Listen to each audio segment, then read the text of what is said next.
Hello friends, welcome to my channel Make Law Easy. Today we are going to discuss another topic of property law, that is mortgage. तो mortgage की basics हम अपने पहले video में जो mortgage से related पहला video उसमें हम डिस्कस कर चुके हैं। उसमें मैंने आपको क्या बताया था, मॉर्गेज के बारे में बताया था कि मॉर्गेज की डेफिनेशन क्या होती है, जो कि आपका प्रॉपर्टी लॉ के सेक्शन 58A में डिस्कस की गई है।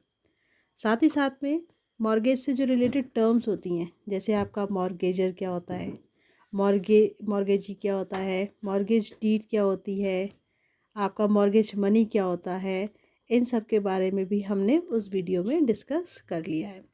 तो आज हम पढ़ने वाले हैं आपका काइंड्स ऑफ मॉर्गेज। ओके, क्या पढ़ेंगे आज हम? Kinds of mortgage. तो आपका जो प्रॉपर्टी लॉ है ना, जो आपका ट्रांसफ़र ऑफ प्रॉपर्टी एक्ट है, उसके हिसाब से कितने टाइप्स के मॉर्गेज बता रखे हैं उनको हम डिस्कस करेंगे। ये जो टाइप्स ऑफ मॉर्गेज है ये आपका सेक्शन 58B से लेकर सेक्शन 58G तक आपके काइंड्स ऑफ मॉर्गेज बता रखे हैं। तो इसका हम पहले एक ओवरव्यू ले लेते हैं कि कौन कौन से मॉर्गेज होते हैं। तो आपका सेक्शन 58 का जो बी पार्ट है ना, सेक्शन 58 का बी पार्ट जो है उसमें आपको सिंपल मॉर्गेज के बारे में बता रखा है। सेक्शन 58C जो है वो बात करता है mortgage by conditional cell, mortgage by conditional cell की। सेक्शन 58D जो है वो बात करता है यूसुफ्रक्चुअरी मॉर्गेज की। अब सेक्शन 58 का ई पार्ट जो है वो बात करता है इंग्लिश मॉर्गेज की। Next is mortgage by deposit of title deeds. ये कहाँ पर डिस्कस किया गया है? ये आपका सेक्शन 58F में डिस्कस किया गया है। And the last one is anomalous mortgage. ये आपका सेक्शन 58G में डिस्कस किया गया है। तो ये आपको थोड़ा सा आपको आइडिया मिल जाएगा इससे कि 58A जो है वो बात करता है डेफिनेशन की। सेक्शन 58 क्या बात करता है? डेफिनेशन की, मॉर्गेज की डेफिनेशन की बात करता है। ओके, अब इसके अलावा जो सेक्शन आपका 58B से लेकर सेक्शन 58G तक बात करता है आपका काइंड्स ऑफ मॉर्गेज की। तो चलिए अब इन काइंड्स ऑफ मॉर्गेज को हम एक एक करके समझ लेते हैं कि ये होते क्या हैं। सबसे पहले हम बात करेंगे सिंपल मॉर्गेज की। तो सिंपल मॉर्गेज क्या होता है? In this case the possession of the mortgage property is not transfer to the mortgagee by mortgagor.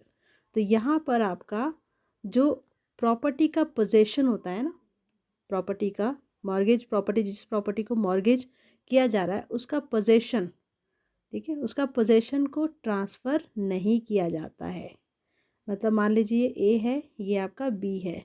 ए आपका क्या है? मॉर्गेजर है, मतलब ये अपनी प्रॉपर्टी को मॉर्गेज करेगा। और बी क्या आपका? मॉर्गेजी है, मतलब जो जिसको प्रॉपर्टी जिसको प्रॉपर्टी क्या करी है? मॉर्गेज की जा रही है, फाइन, बंधक बनाई जा रही है। तो यहाँ पर क्या होता है कि जो ए मॉर्गेजर है, ये आपका बी जो मॉर्गेजी है उसको प्रॉपर्टी का पोजेशन ट्रांसफ़र नहीं करता है। पर यहाँ पर एक कंडीशन है। क्या कंडीशन है? कि इसके साथ साथ में पोजेशन ट्रांसफ़र नहीं कर रहा है, बट जो मॉर्गेजर है ना वो प्रॉमिस करता है मॉर्गेजी को कि वो आपका मॉर्गेज मनी जो है वो आपका पे करेगा। और इस बात पे भी वो एग्री करता है कि मान लीजिए, इस बात पर भी वो एग्री करता है कि मान लीजिए जो मॉर्गेजी है, मॉर्गेजी जो है, अगर इन केस वो फेल हो जाता है मॉर्गेज मनी पे करने में, मॉर्गेजी अगर फेल हो जाता है मॉर्गेज मनी पे करने में, तो मॉर्गेजर जो है वो मॉर्गेज प्रॉपर्टी को सेल कर सकता है। मॉर्गेजर जो है वो मॉर्गेज प्रॉपर्टी को सेल कर सकता है अपने डेब्ट्स को, मतलब जो उसने कर्ज दिया है उसको रिकवर करने के लिए। फाइन। तो ये इसको सिंपल मॉर्गेज को मैं आपको एक बार फिर से बता देती हूँ। सिंपल मॉर्गेज में क्या होता है कि जो मॉर्गेजर होता है वो मॉर्गेजी को, फाइन, मॉर्गेजर जो होता है मतलब जो अपनी प्रॉपर्टी क्या कर रहा है, बंधक बना रहा है, किसके एवज में, किसकी सिक्योरिटी के लिए, जो उसने पैसा किसी से लोन लिया है, जो भी मतलब मनी उसने किसी से बोरो किया है एज अ लोन, ठीक है, उसकी सिक्योरिटी के लिए जो अपनी प्रॉपर्टी वो बंधक बना रहा है। तो यहाँ पर मॉर्गेजी जो है वो प्रॉपर्टी के पोजेशन को ट्रांसफ़र नहीं करता है, पर साथ ही साथ में मॉर्गेजर जो है वो प्रॉमिस करता है कि वो आपका मॉर्गेज मनी जो है वो पे कर देगा। और इसके साथ साथ में वो इस बात से भी एग्री करता है कि मान लीजिए अगर वो फेल हो जाता है मॉर्गेज मनी पे करने में, अगर वो फेल हो जाता है मॉर्गेज मनी पे करने में, तो मॉर्गेजर जो है सॉरी यहाँ पर मॉर्गेजर नहीं आएगा, यहाँ पर मॉर्गेजी आएगा, ठीक है, यहाँ क्या आएगा, मॉर्गेजी। तो वो इस बात पे भी एग्री करता है कि अगर मान लीजिए कि मॉर्गेजर जो है वो अपनी मतलब पेमेंट करने में फेल हो जाता है, तो मॉर्गेजी जो है वो उस प्रॉपर्टी को सेल कर सकता है। ओके, वो उस प्रॉपर्टी को, उस मॉर्गेज प्रॉपर्टी को सेल कर सकता है अपने डेब्ट्स को रिकवर करने के लिए, मतलब जो भी उसकी, जो उसने कर्ज दिया है उसकी रिकवरी के लिए वो मॉर्गेज प्रॉपर्टी को सेल कर सकता है। तो यहाँ पर एक बात और आती है कि जो मॉर्गेजी है ना उसके पास में क्या क्या रेमेडी अवेलेबल होती है। फाइन, मॉर्गेजी को क्या क्या रेमेडी अवेलेबल होती हैं। तो मॉर्गेजर की रेमेडी क्या होती है, either he can sue the mortgagor personally for recovery of money, या तो वो मॉर्गेजर को पर्सनली भी क्या कर सकता है, उसके अगेंस्ट केस फाइल कर सकता है, ठीक है ना, उसके अगेंस्ट केस फाइल कर सकता है अपने मनी की रिकवरी के लिए, या फिर या फिर क्या कर सकता है, he can also move to court for the sale of mortgage property to recover his money. या फिर क्या कर सकता है, एक तो वो पर्सनली स्यू भी कर सकता है मॉर्गेजर को, है ना, दूसरा क्या है कि वो कोर्ट जा सकता है, किस चीज़ के लिए, ताकि वो मॉर्गेज प्रॉपर्टी को सेल करने के लिए क्या कर सके, कोर्ट से ऑर्डर ले सके, ताकि वो अपने जो भी उसका डेप्ट है, जो भी उसका मनी है जो उसने कर्ज दिया है उसको रिकवर कर सके। तो ये हो गया आपका सिंपल मॉर्गेज।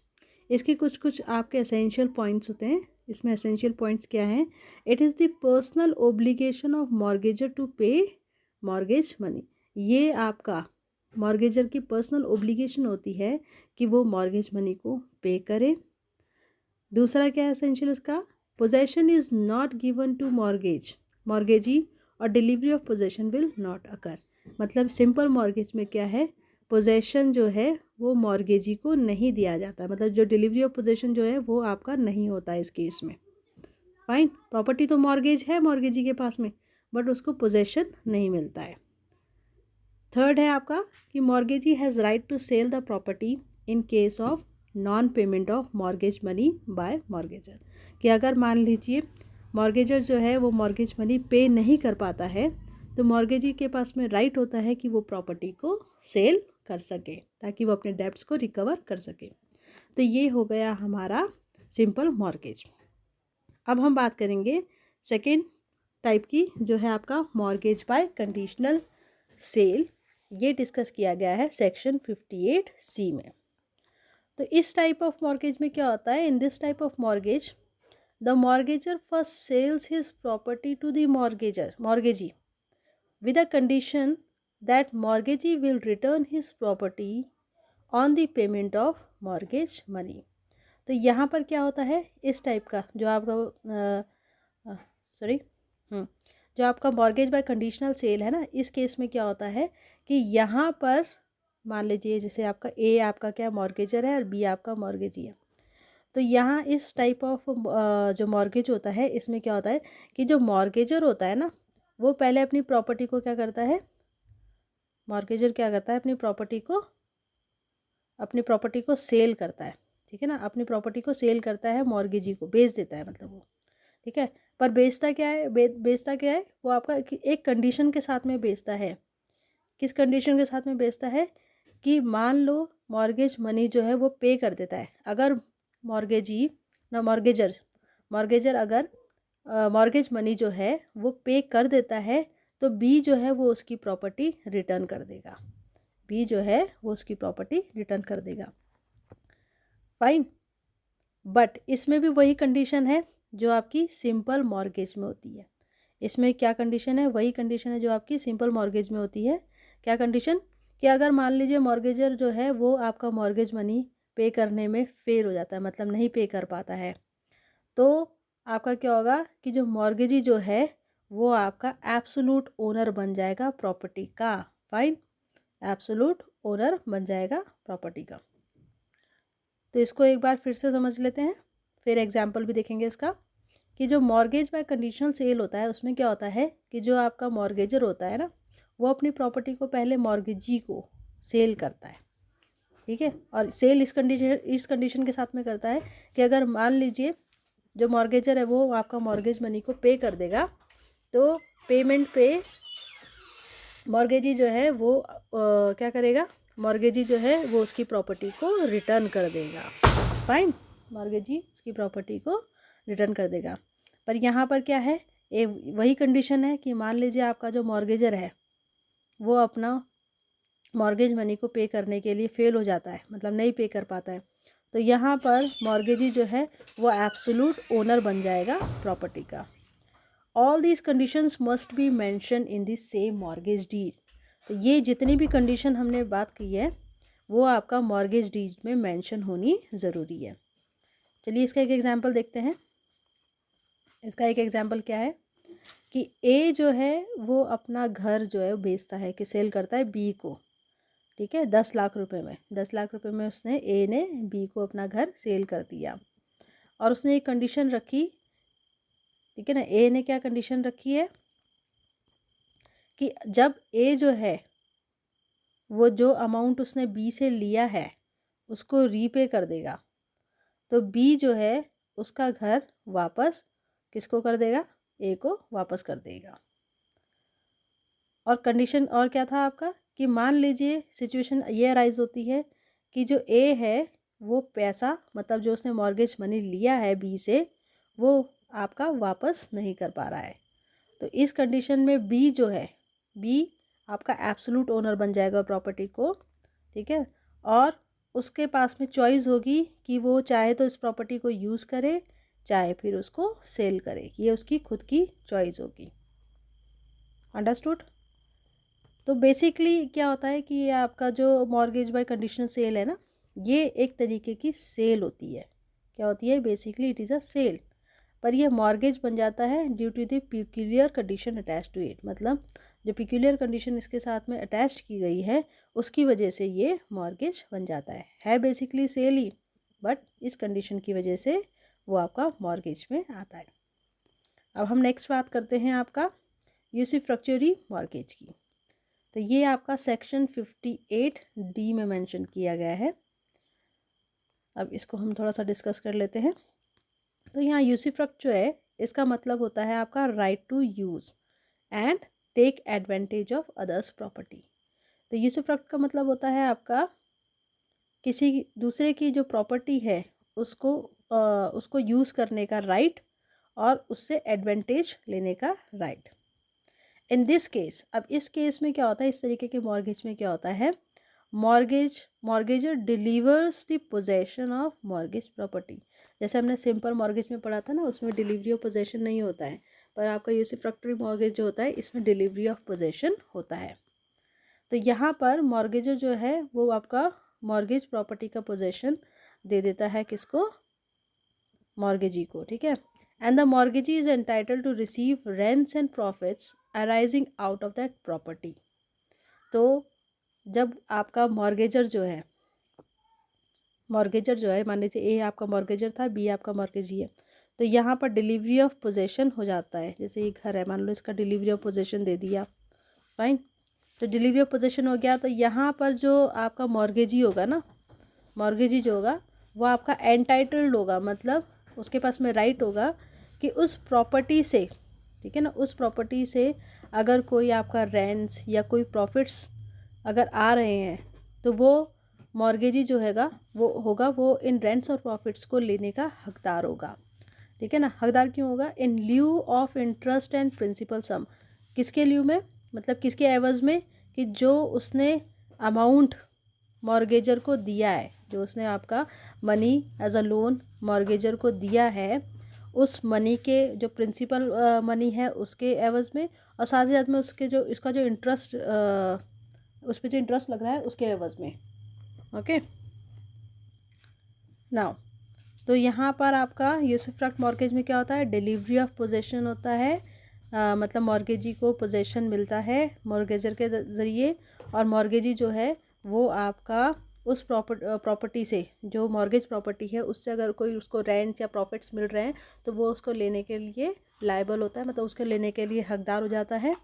ठीक है, क्यों, किसके एवज़ में, कि जो भी उसने अमाउंट दिया है वो उसके इंटरेस्ट की या प्रिंसिपल सम की रिकवरी कर सके। In this type of mortgage, mortgagee cannot compel or sue mortgager for payment of debt. तो इस तरीके का जो मॉर्गेज होता है उसमें आपका मॉर्गेजी जो है वो आपका मॉर्गेजर को ना तो स्यू कर सकता है, ना ही उसे कंपेल कर सकता है डेब्ट्स के पेमेंट के लिए। क्यों, क्योंकि वो तो उस प्रॉपर्टी से जो बेनिफिट आ रहा है ना, जो भी प्रॉफिट या रेंट्स वगैरह आ रहे हैं वो तो ले ही रहा है, तो वो उसको ना मतलब उसको प्रेशराइज नहीं कर सकता है मॉर्गेजर को, या उसको कहीं उसके खिलाफ केस नहीं फाइल कर सकता है अपने डेब्ट्स की पेमेंट के लिए। The mortgagor is entitled to continue the possession and enjoy the benefits of mortgage property until the payments of डेब्ट फुली। तो यहाँ पर क्या होता है कि जो मॉर्गेजी है वो आपका कब तक पोजेशन अपने पास में रख सकता है उस मॉर्गेज प्रॉपर्टी का, या उस प्रॉपर्टी के बेनिफिट्स कब तक एंजॉय कर सकता है, जब तक उसके जो डेब्ट्स हैं वो फुली पे नहीं हो जाते।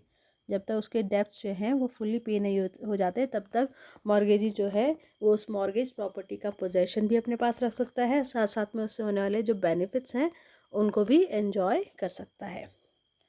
Example, A gives possession of his shops to B in lieu of mortgage money taken from B by A।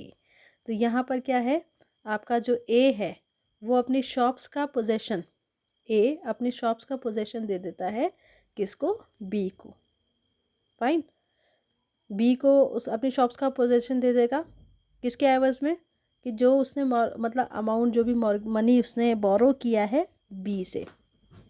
Now यहाँ पर क्या होगा, बी जो है वो आपका एंटाइटल्ड होगा पोजेशन को कंटिन्यू करने के लिए, और उस मतलब वो जो प्रॉपर्टी है उससे जो भी उसको रेंट्स वगैरह जो भी उससे मिल रहे हैं, ठीक है ना, और जो भी उसको बेनिफिट्स वगैरह उससे मिल रहे हैं उनको एंजॉय करने के लिए of that property until the payment of debts fully by a, जब तक कि उन डेब्ट्स का पेमेंट जो है वो फुली नहीं हो पाता है। फाइन, मतलब मॉर्गेजी जो है वो प्रॉपर्टी का पोजेशन कब तक अपने पास रख सकता है, जब तक कि उसके डेब्ट्स फुली पे नहीं हो जाते हैं। तो ये हो गया हमारा यूसुफ्रक्टरी मॉर्गेज। अब हम बात करेंगे इंग्लिश मॉर्गेज की। तो इस मॉर्गेज में क्या होता है, देखिए, in this type of mortgage the mortgagor transfer the property to mortgagee absolutely. यहाँ पर आपका जो मॉर्गेजर है वो मॉर्गेजी को प्रॉपर्टी को ट्रांसफ़र कर देता है, एब्सोल्युटली ट्रांसफ़र करता है, ठीक है ना, and promises to pay the mortgage money on a certain fix date. मतलब यहाँ पर प्रॉपर्टी का ट्रांसफ़र हो रहा है मॉर्गेजर के ज़रिए, मॉर्गेजी को एब्सोल्युटली ट्रांसफ़र हो रहा है, और साथ साथ में वो प्रॉमिस करता है कि वो मॉर्गेज मनी जो है वो एक किसी फिक्स पीरियड में, मतलब कोई फिक्स टाइम ले लेता है, टाइम लिमिट ले लेता है कि उस सर्टेन जो फिक्स टाइम पीरियड है उसके दौरान वो मॉर्गेज मनी पे कर देगा, ठीक है ना। Then on payment of such amount, और अगर इस सर्टेन फिक्स डेट पे जो भी उसने मतलब डेट फिक्स की है या जो भी उसने टाइम पीरियड लिया है उस टाइम पीरियड के अंदर अगर वो पे कर देता है तो प्रॉपर्टी जो है वो रीट्रांसफ़र हो जाएगी मॉर्गेजर को एज एग्रीड।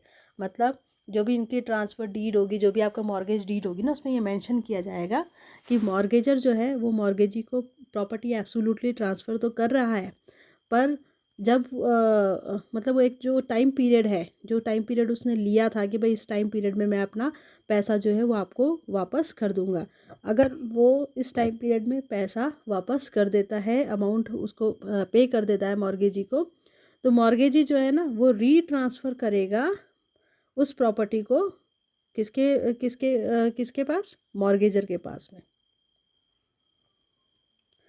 और वी कैन से दैट, और हम ये भी कह सकते हैं कि आपका on repayment of mortgage money by the mortgagor on that fix date और time period the property will revert back to mortgagor as agreed. मतलब जब मॉर्गेजर उस फिक्स डेट या फिक्स टाइम पीरियड में अगर मनी को रीपे, मॉर्गेज मनी को repay कर देता है, तो जो प्रॉपर्टी उसने मॉर्गेज की थी वो आपका रिवर्ट बैक हो जाएगी। मतलब वो वापस मॉर्गेजर के पास में रीट्रांसफ़र करी जाएगी। किसके ज़रिए, मॉर्गेजी के ज़रिए, एज अग्रीड। मतलब ये जो टर्म्स और कंडीशंस मेंशन की गई है ये आपका क्लियर कट जो मॉर्गेज डीड है उसमें मेंशन होनी चाहिए। अब हम बात करते हैं mortgage by deposit of title deed. Mortgage by deposit of title deed, तो ये आपका सेक्शन 58F जो है ये बात करता है mortgage by deposit of title deed. तो इसमें देखिए क्या होता है, this is a peculiar kind of mortgage in which execution of mortgage deed by the mortgager is not necessary। तो ये आपका एक स्पेशल तरीके का मॉर्गेज होता है जिसमें आपका मॉर्गेज डीड जो होता है ना उसका मतलब मॉर्गेज डीड बनाने की इसमें ज़रूरत नहीं पड़ती है। फाइन। इस केस में क्या होता है कि जो मॉर्गेजर होता है ना वो सिर्फ क्या करता है, जो उसका टाइटल, जो भी उसकी प्रॉपर्टी का टाइटल डीड होती है ना, जो उसकी मूवेबल प्रॉपर्टी है जो वो मॉर्गेज करना चाहता है, उसकी टाइटल डीड को ना मॉर्गेजी को दे देगा। ठीक है ना, डिपॉजिट मॉर्गेजी के पास डिपॉजिट करा देगा, जो कि आपका सफिशिएंट होता है, मतलब जो कि काफ़ी है किस चीज़ के लिए, एक मॉर्गेज कंस्टिट्यूट करने के लिए। अब मान लीजिए कि मॉर्गेजर है, उसने अपने टाइटल डीड, किसी प्रॉपर्टी की टाइटल डीड तो मॉर्गेजी को दे दी है और उससे कुछ अमाउंट उसने ले लिया है ना, और मॉर्गेजर जो है वो अब क्या है, वो अमाउंट पे नहीं कर रहा है। ठीक है ना, वो जो अमाउंट है ना वो अब वो पे नहीं कर पा रहा है। Then the mortgagor can recover. तो इसमें क्या होगा, जो आपका मॉर्गेजी जो होगा ना, यहाँ पर फिर से मिस्टेक हो गई लिखने में, यहाँ पर आपका मॉर्गेजी होगा, क्या होगा, मॉर्गेजी। तो यहाँ पर जो मॉर्गेजी है ना वो डेब्ट्स को रिकवर कर सकता है उसी तरीके से जिस तरीके से आपका सिंपल मॉर्गेज में किया जाता है। सिंपल मॉर्गेज में क्या, कैसे किया जाता है, सिंपल मॉर्गेज में किया जाता है आपका, या तो वो जो मॉर्गेजी है, मॉर्गेजर है, मॉर्गेजर जो है उसको स्यू कर सकता है, पर्सनली स्यू कर सकता है, या फिर वो आपका कोर्ट में जा सकता है उस प्रॉपर्टी को बेचने के ऑर्डर लेने के लिए जो कि उसके पास में, जिसकी टाइटल डीड मॉर्गेजर ने उसके पास में रखाई है। फाइन। तो ये हो गया हमारा क्या, सेकेंड लास्ट वाला हो गया हमारा जो है आपका mortgage by deposit of title deed. इसमें एक चीज़ पर ध्यान रखिएगा कि इसमें जो रिकवरी ऑफ डेप्ट आपका मॉर्गेजी करेगा ना वो किसके ज़रिए करेगा, वो आपका सेम उसी तरीके से करेगा आपका जैसे कि आपका सिंपल मॉर्गेज में होता है। अब लास्ट है आपका एनुमेलस मॉर्गेज। देखिए अगर मान लीजिए मॉर्गेज जो है वो आपका, इन जो हमने ये 5 टाइप ऊपर पढ़ी है ना, simple mortgage by conditional sale, यूसी मॉर्गेज, इंग्लिश मॉर्गेज और mortgage by deposit of title deed, अगर मान लीजिए मॉर्गेज इन तरीके से, इन 5 तरीकों में नहीं आ रहा है तो उसको हम एनुमेलस मॉर्गेज की कैटेगरी में रखेंगे। और ये जो आपका एनुमेलस मॉर्गेज होता है ना, ये आपका, ये जो स्पेसिफिक मॉर्गेज है ना, इन मतलब किसी भी 2 का कॉम्बिनेशन भी हो सकता है या 2 से ज़्यादा तरीके की जो मॉर्गेज होता है उनका कॉम्बिनेशन भी हो सकता है। तो फ्रेंड्स ये हमारा टॉपिक कंप्लीट हो गया किसका, काइंड्स ऑफ मॉर्गेज का। उम्मीद है आपको पसंद आया होगा और आपको अच्छा लगा होगा इसको, और आपको एग्ज़ाम पॉइंट ऑफ व्यू से भी आपको हेल्प मिलेगी। तो अगर आपको ये अच्छा लगता है तो प्लीज़ लाइक एंड सब्सक्राइब ज़रूर करें, और जो भी मैं वीडियोस बना रही हूँ उनकी जो प्लेलिस्ट है, डिफरेंट आपके जो लॉज हैं उनकी जो प्लेलिस्ट है वो मैं आपको डिस्क्रिप्शन बॉक्स में प्रोवाइड कर दूँगी, तो वहाँ से आप उसको एक्सेस कर सकते हैं। और साथ ही साथ में सब्सक्राइब भी कीजिए, शेयर कीजिए, ताकि ज़्यादा से ज़्यादा वीडियो बनाने का मोटिवेशन मुझे मिल सके।